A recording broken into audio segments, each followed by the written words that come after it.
Hi folks, welcome to my channel. Today I want to have a very special kind of conversation, and I want to sort of set the record straight on something, and that is the Mertailor drama. So most people in the community who have followed me for a long time know that I haven't always had the best relationship with Mertailor, but in the past 4 or 5 years a lot of things have changed, and I feel like the community's perception of our relationship has not changed along with it.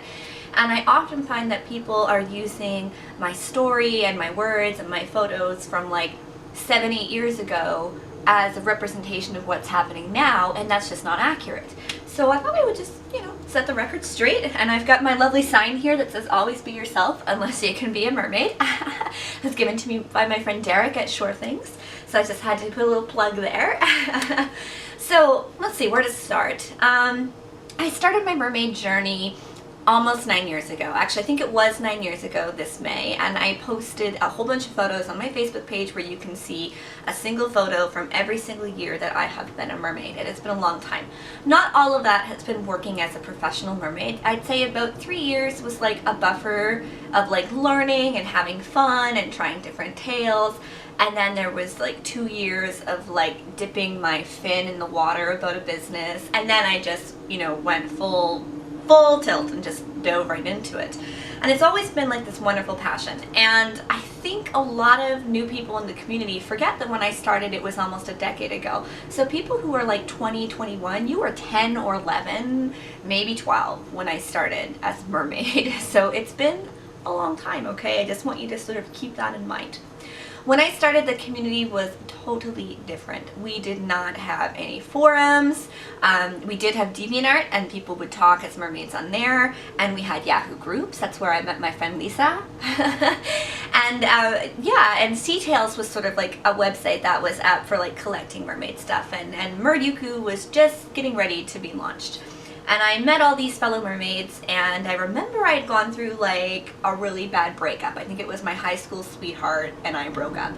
And I decided like I just want to live my dreams and do the things that I want to do. And I saw the Mertailor, and this was sort of even before my journey of becoming a mermaid or my whole story. If you've ever heard my story about watching Splash when I was really sick and finding out that you can do this as a job, I did see the Mertailor on the internet, and I hadn't really thought much about it, but I remember I emailed him, and I think way back then, so this is before 10 years, this is even more, I think he was only 14 or 15 at the time. And I remember he emailed me back, and I had just sent off some kind of little message that was like, oh, I think what you do is so cool, and I hope someday I can have a tail like that. And he had been like in his 14-year-old politeness, like, oh, I hope someday you can too, and let me know. And it was really cute. So, I'd forgotten all about that. And years later, when I started my mermaid journey, I was sick in bed, and it dawned on me that this could be a job after I'd done some research for Splash, and I discovered Hannah Fraser, and sort of long story short, I bought my first fabric tail. It looked like something out of a fetish movie. It was good times. And then I upgraded to a Mertailor tail. So here's where the story begins. So I ordered this tail from Mertailor and got it, and I was trying really hard to be positive because there were no other realistic tail makers at that time. It was Eric and a guy called Adam Martin, and Adam Martin had stolen thousands and thousands and thousands of dollars from people, and he stole them from people like Hannah Fraser, Mermaid Melissa, a whole bunch of mermaids in the community, and he was bad news, and he was the only other one making realistic. Mike Van Dahl was just getting started, and he was taking courses and learning his stuff, but we all know that he's never really sold on a commercial level to the community, so he's not always been available to everybody. And the funny thing is, I did email him to see if he would take my order, but I never heard anything back from him. So I went with Mertailor, and I got this tail, and I could tell as soon as I pulled it out of the box it wasn't going to fit me, and my heart just sank, and I was like, okay, I'm going to make the most of this, and I tried to get it on, and it was just really clear that it wasn't my measurements, and it was really clear that it didn't look like anything in the picture. And I have this friend who I know, Linda, and it's really funny because I found Linda through Mertailor's photos, and there was this gorgeous photo of Linda in an orange tail with her long red hair, and she was like a mermaid goddess. And I saw this picture and I was like, I need to be this woman. So when I ordered my tail from Eric, like I said, I want this tail, it's gorgeous. And Linda and I are now friends, and I joke all the time about how she is like one of the catalysts for my mermaid business, because to me, she was the epitome of beautiful. She was just so gorgeous. And so, of course, my tail looked nothing like Linda, and when I wore it, I looked nothing like Linda, and the measurements weren't great, and it was not the kind of quality I was expecting, but you know, I kept trying to like make it work. And so I would do photo shoots, and my bum would be hanging out, so I would like clone tool out the bottom and things like that. And I started getting sick, and I didn't know why. And just basically, like, you know, after using it for a little bit, I realized that I just didn't have a very good review of it. I wasn't happy with it, and I paid a lot of money for it, and it didn't fit. And at the time, Mertailor, he didn't do adjustments on them, and later he would change that, but at that time he didn't. And so me being the naive new mermaid that I was, as soon as Maryuku was launched, and that started getting going, which was the first mermaid form, really, I made a giant horrible review. And I was the first person to ever write any kind of bad review in the mermaid community, and I was the first person to give Mertailor a bad review. And this sort of created a chain reaction. As soon as I sort of opened the door, the floodgates broke. And as soon as I spoke out, other people spoke out. And then a mermaid who is now really famous, she sort of made it her mission to go after Mertailor. And she had history with him where they'd been friends and everything like that, so I'm sure he felt very betrayed. She kind of went and made it her mission to take him down. So between me and the other people and this mermaid, Mertailor was dragged through the mud, you know, and I think he almost lost his business at one point just because the sales went really bad and everyone was demanding refunds. But I want you to remember a few key points here. This was like almost a decade ago. So Eric was still a teenager, and he was still the only realistic tailmaker back then. So what can we take from that? First of all, what were you like as a teenager? Most of us were jerks. Even when we think we're being nice and we think we're good people, once you're an adult and you gain that perspective, you kind of go back and you look and you realize that as a teenager, developmentally, you are not what you're like as an adult. Your empathy isn't fully developed, things like that. It's not an excuse, it's just context, okay? I know that Mertailor had to struggle with a lot of difficult things, like his father passing away. I know he has some health issues he had to deal with as well. And I know there was just different dramas in his life he had to deal with. It's not an excuse. Again, it is context. And there's a lot of pressure when you are the first person to do something. And he was the first person to make these realistic costumes. And that means you're going to be the first person to mess them up as well, right? So it's a learning experience. And there was such a huge demand. And people put so much into this. This is their dream. Their dream is to be a mermaid, and just like me, it's like the most beautiful thing they could ever envision. They save up all this money, and then we get the pitchforks and we don't get what we want, right? So things sort of spiraled for Mertailor. It wasn't very good. The community was very negative, and I was not very good. Mertailor and I fought for like maybe off and on for like 3 years, and he had a boyfriend at one point who I think really had it out for me too, and the boyfriend and I fought a lot. And I definitely think sort of the people he was surrounded with and what was going on in his life at the time influenced it, and same for me. I was dealing with chronic illness, I was dealing with some deaths in the family as well, I was dealing with the stress of being a university student, and none of these are excuses. It's all just context so that you can see the picture as a whole picture, okay? So we weren't very nice to each other for a few years, and it was a lot of back and forth, a lot of drama. You know, looking back on it, I'm quite embarrassed that it went that far, but at the same time I also felt very protective of myself and the friends I had made and the community, and so I felt justified in what I was doing at that time. That doesn't make it right, but I just felt like I had this complex. It was like, well, I stood up in the community and I'm empowering other people to do so. And sometimes I kind of felt pressure, like I had to keep fighting that fight for bad tail experiences because I was the first one to do it, so now I was sort of saddled with that, right? And here's what happens when something like this happens. It really sucks, all this bad stuff happens, but the core people involved, it tends to motivate them to be better. So for Eric, you know, I'm sure that I made his life hell, But he also took that and was like, I'm going to do better. I'm going to make these better. I'm going to get to a point where nobody can say anything bad about it. So he started trying to innovate. And aside from Mermaid Linden's tail, I think Eric was one of the first ever to make a silicone tail. I think Linden's might have been the first, but I think he was like one of the first commercial tail makers. So on his end, he started to get some success again. He made a tail that Lady Gaga used. He started getting these celebrity things, and he started to generate, you know, more interest again. On my end, I met my wonderful friend Raven because of this experience. Because I had this crappy experience with this tail, I met Raven. And Raven then took my tail and remade it. And then after she remade it and she learned so much, she decided she wanted to make a full tail. And I took a chance on her, and she became Merbella's studio when she made my first tail, which was her first silicone tail she made. And then look at her now. So we took this bad situation, and both Mertailor and I were able to create something good out of it. And I got this amazing friendship with this amazing woman who has changed my life because of this bad situation. And I think that is the mark of a true professional, being able to take something that crappy and turn it into something good, right? So yeah, you know, like I moved on with my life. I'm totally 100% Merbella's. We recycled my tail a bunch of times. I gave it to Mermaid Mimi, who is on my team, and she recycled it, and we still have this thing in circulation, even though it should be retired. It's like disintegrating, okay? And then, you know, Raven and I, we both launched our companies. I launched Canadian Mermaids and Halifax Mermaids, and she launched Merbella's. And so basically things really started to change for Eric once he added more people, and we have context. We now know the story. We've seen all the other tail makers. We know that having one or two people is really stressful. It makes wait times longer.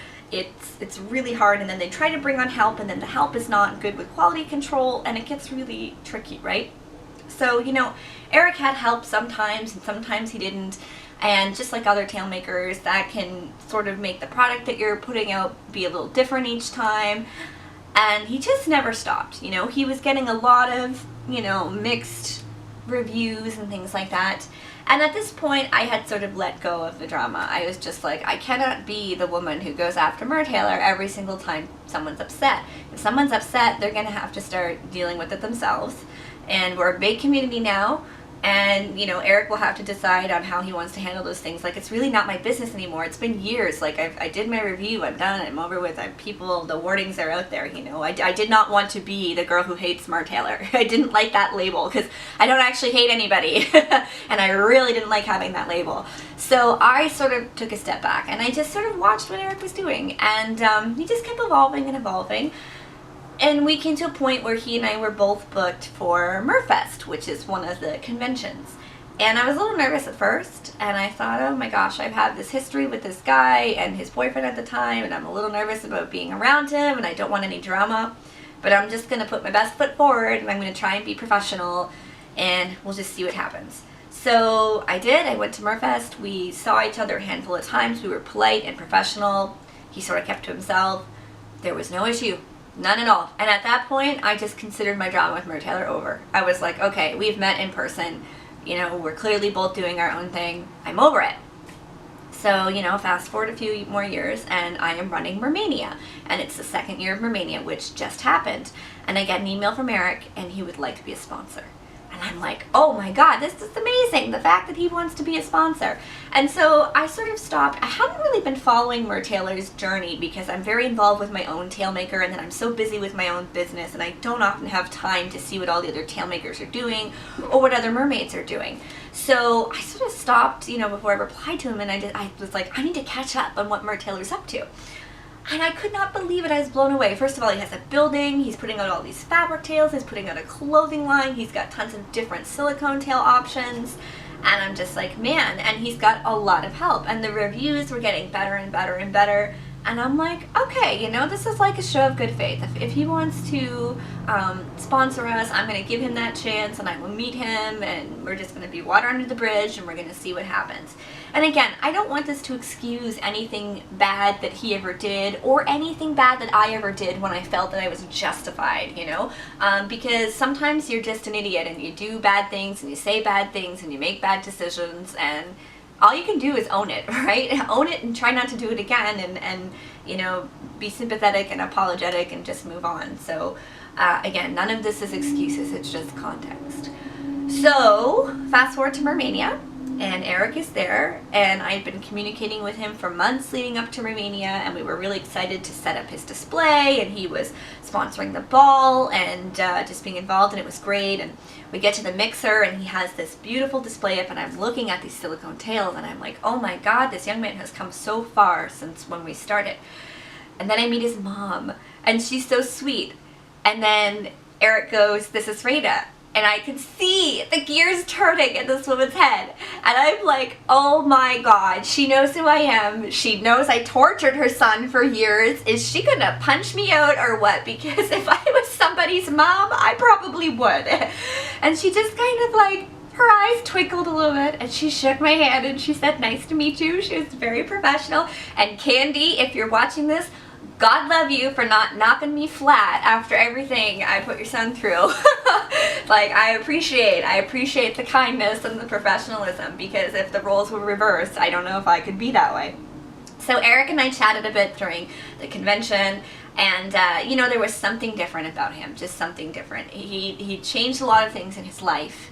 He dealt with a lot of things with his own personal issues. He had a new boyfriend, who was really adorable, by the way, and his new products were just really amazing, and I could just really tell that he was here at Mermania to show people, like, I'm trying. I want to be different.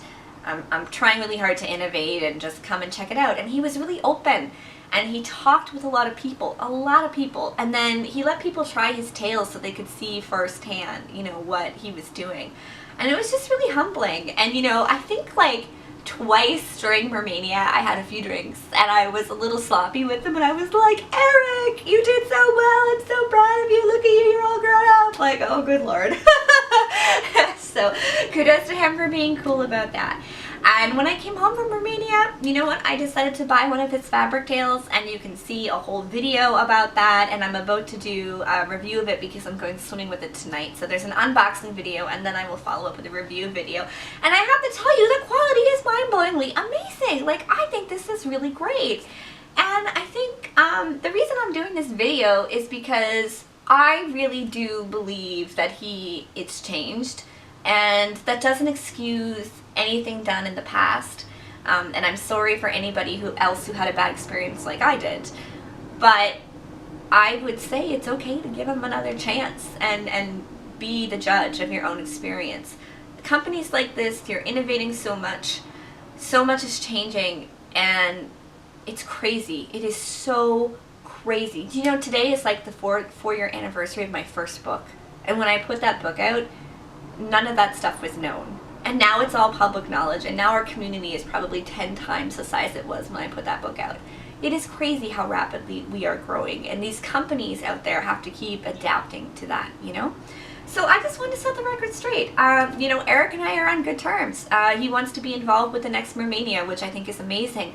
I will probably never buy a silicone tail from him, and that's not meant to be a reflection on him. It's because I'm loyal to Merbella's, and she's my girl, and we're good friends, and I always want to support her. But I'm not saying that you shouldn't buy a silicone tail from him. You know, members of my team got to try them out, and I saw a lot of people trying them out at the convention. I will keep buying fabric tails. I love them. They're great for what I do with my business. And I'm actually getting ready to buy one for one of my girls for the company soon. And it's really cool. So you know, I think there's something to be said for second chances. And I think there's something to be said for understanding the context that a lot of this was nearly a decade ago. People grow and change, they learn, they become better, hopefully. And I think that's what Mertailor has done. So, you know, I think it's definitely okay. And I would appreciate if people would stop using my stuff from like 8 years ago against him. And I've taken it down off the internet, but it still gets around, you know? And just make up your own mind. And the thing is he's also changed his process now. So if you get a tail that you're not happy with, it's my understanding you can send it back and he'll change it. Or, you know, he doesn't do refunds, which most tailmakers, actually no tailmakers do refunds, but he will change it until it's what you want, you know? And he's got a whole team of people now, and he has like no wait time. It's crazy how fast he's putting these things out. And, you know, like, it's water under the bridge. I'm going to Florida for my documentary, and, like, I want to go see Eric. I want to see what he's doing. I want to see his workshop. I want to go have lunch with him or something. I want to laugh about the stupid stuff we said and did when we were younger. Like, I think we did the most ridiculous things. And, yeah, so, I mean, come on, folks. I am Raina. If I can give Mertailor a second chance, I think you can too, you know? And there's a lot of people to choose from. There's so many people out there now. Our community is so big. It's amazing. And, you know, I love my girl Mertailor. I'm still always repping Mertailor, of course, and that's the official company, for my business. But, you know, I would not have my friendship with Mertailor if I didn't have my experience with Eric. I don't think I would. And I would not have my tale and all of my story if it wasn't for that experience too. And God love my girl Raven, who remade my tale and just made it so gorgeous for me, and I was able to use it as a stepping stone until I developed my business. So yeah, I mean, that's a bit of a long rant, guys, but, you know, it takes a little bit to tell the story in the context. Keep an eye out. I'm going to have my review video. I'm also going to have a video coming up soon on monofins for adults. I have a whole bunch of other tutorials, and we are about to go into the most insane Halifax Mermaids summer. It's going to be nuts. We've got Canada 150 and the tall ships, and I don't even know how I'm going to do it all. It's going to be so crazy! So thank you so much for listening. Please share this around because I'd like the record to be straight on all of this, and I really appreciate you listening this long because I've talked forever. Best wishes.